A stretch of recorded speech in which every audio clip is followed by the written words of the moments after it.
Today on Fear and Greed, Prime Minister Anthony Albanese and Opposition Leader Peter Dutton move into campaign mode ahead of a federal poll tipped to be as soon as April. Australia's superannuation funds under pressure over helping people after they retire, and how New York is solving its traffic snarls. Welcome to Fear and Greed, daily business news for people who make their own decisions. It is Monday, the 27th of January 2025. I'm Michael Thompson, and good morning, Sean Aylmer. Good morning, Michael. Sean, with the country on holiday, today's is a bit of a briefer show. We'll be back to normal tomorrow with normal length. We've still got interviews and things today. We've still got the week ahead with the kook today as well. So it's relatively normal, just a little bit shorter. The main story though today, Sean, federal politicians are certainly in campaign mode. If there was any doubt about it, just get rid of that doubt. They are in campaign mode with both the Prime Minister, Anthony Albanese, and the Leader of the Opposition, Peter Dutton, using every single opportunity to sell their wares. And they need to, because the polls show a very close race. The election is due before the middle of May. A little bit of talk around it being on 12 April. Certainly, the deck's being cleared in Canberra for a poll some point in the next few months. Both leaders of the respective parties used Australia Day to push their agenda. We can expect much more of that in the next 3 months. Anthony Albanese gave a major speech on Friday at the National Press Club. He then answered questions. He criticised Peter Dutton for not doing that. Now, the National Press Club, normally the Prime Minister and the Opposition Leader turn up once or twice a year, do a big set piece and then answer all the journalists' questions. That's what Anthony Albanese did. Peter Dutton's not going to do it. The PM expanded on a number of subjects, including, of course, Donald Trump, when asked about the US president's decision to again exit the Paris Climate Agreement. Mr. Albanese said Australia won't follow. The decision in the US provides an opportunity for Australia, Mr. Albanese said, and could boost job prospects in the transition to renewable energy industries. He agreed to holding election debates before the next poll, and he said there'll be no referendums if Labor is re-elected. He defended the party's record on anti-Semitism. He said the government has made the right decisions in response to the October 7 Hamas terror attacks on Israel, including calling out hate crimes and anti-Semitism at home. And Mr. Albanese said he believes the worst of the international economic challenges are behind Australia, but he recognises things are still hard for average families around the country. Of course, this week we get CPI, Consumer Price Index figures for the December quarter, and whether or not we get interest rate cuts, which would make things easier for families around the country, we'll probably get a pretty good insight into that this week. Yeah. Are you looking forward to the election campaign, Sean? I know you're a bit of a political kind of junkie. Do you like election campaigns? Yeah. To me, it kind of feels as though it's kind of just more of the same that we have had now for the last 12 months. It feels as though there's been such a long build up to this campaign, and we're not even in it yet, but we kind of are, aren't we?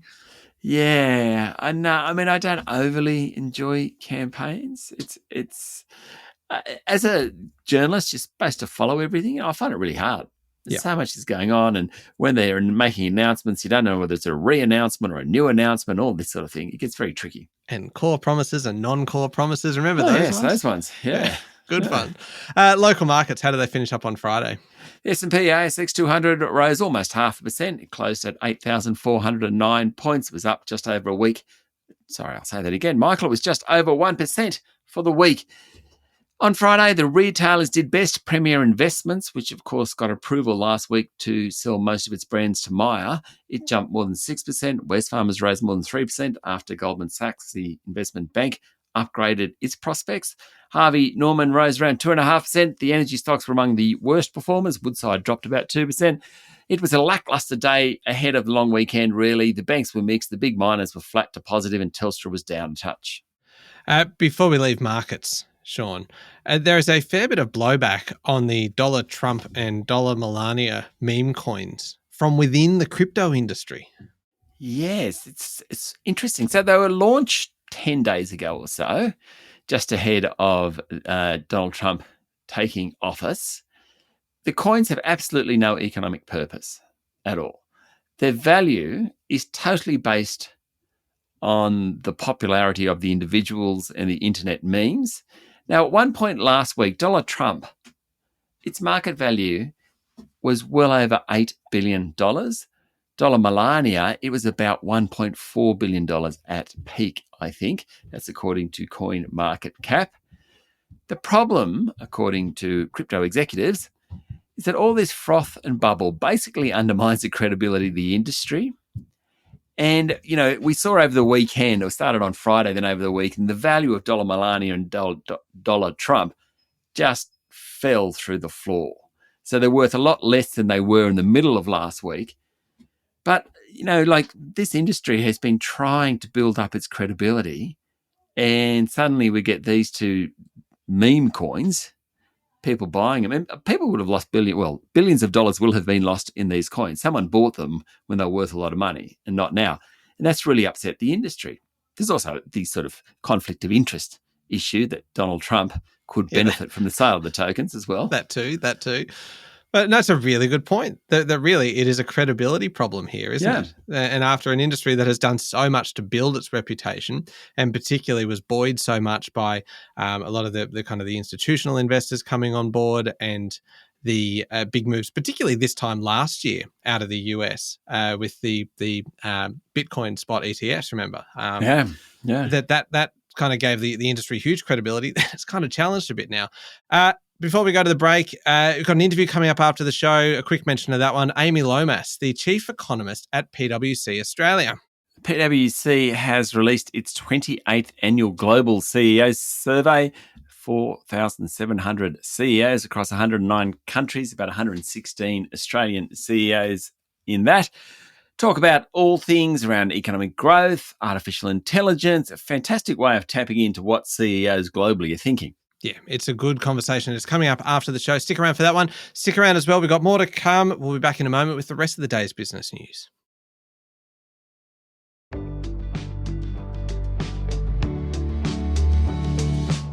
Sean, Penny Wong is under pressure over her role as foreign minister, with opposition leader Peter Dutton saying she has, quote, trashed Australia's relationship with Israel. It came as a petition called for Senator Wong not to lead Australia's delegation at this week's event in Poland commemorating the liberation of Auschwitz, which has gained about 10,000 signatures in 3 days. Meanwhile, late last week, one of Australia's most prominent Jewish figures, Westfield founder Frank Lowy, called on the federal government to lead by example and fulfil its duty and obligation to stamp out anti-Semitism, which is staining Australia's identity as a fair country, according to Mr. Lowy. Australia's pensions industry has been widely celebrated for building a $4.1 trillion nest egg for the country's workers. It's been less successful, though, Sean, in helping those savers actually manage their cash once they retire. Real problem with this. The superannuation system is lagging behind many other wealthy countries because it isn't providing enough guidance on how to spend money in retirement, according to a Grattan Institute report. That is causing people to be anxious. There's going to be 2.5 million retirees over the next decade. Mostly, Australians have done a great job saving for retirement, but mostly we don't know how to spend it once we've finished work. The report says the super system is, in effect, becoming a bigger and bigger inheritance scheme. I don't know about you, Michael. I'm not going to leave my kids anything. Well, I hope not. but I really get the point. I mean, in July this year, we go to 12% compulsory super? Yeah. And so we're going to have a lot of money when we retire. And the Grattan Institute recommends retirees be encouraged to use a portion of their pension savings to buy a government annuity, a financial product basically that guarantees income for life. But even if you do, you can do that and spend all your money on an annuity. Maybe that's what you want to do. But even if the recommendations from financial advisors is that part of your funds goes to an annuity and the other part goes to investments, it's really hard to know when you're going to die and so how much to spend.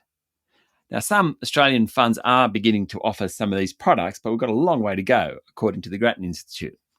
This is going to be a really good test to see which of your children listen to Fear and Greed. As to which one confront you over breakfast this morning going, look.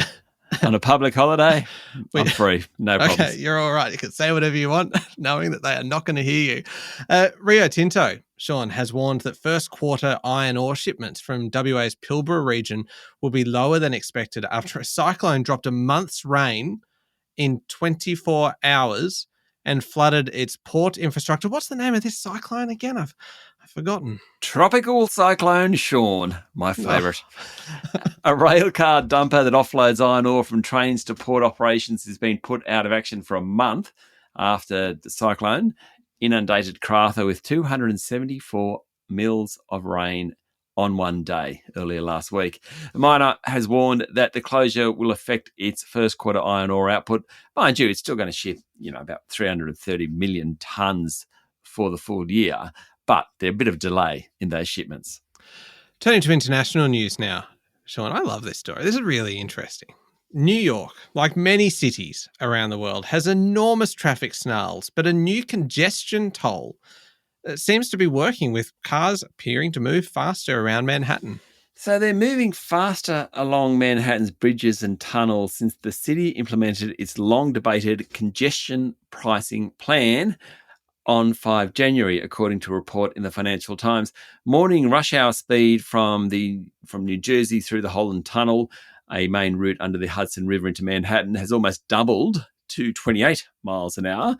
That's, low 40s. That's not bad for peak hour. It's pretty good. Compared to a year earlier. Evening speed over the Manhattan Bridge to Brooklyn has increased from 13 miles an hour to 23 miles an hour.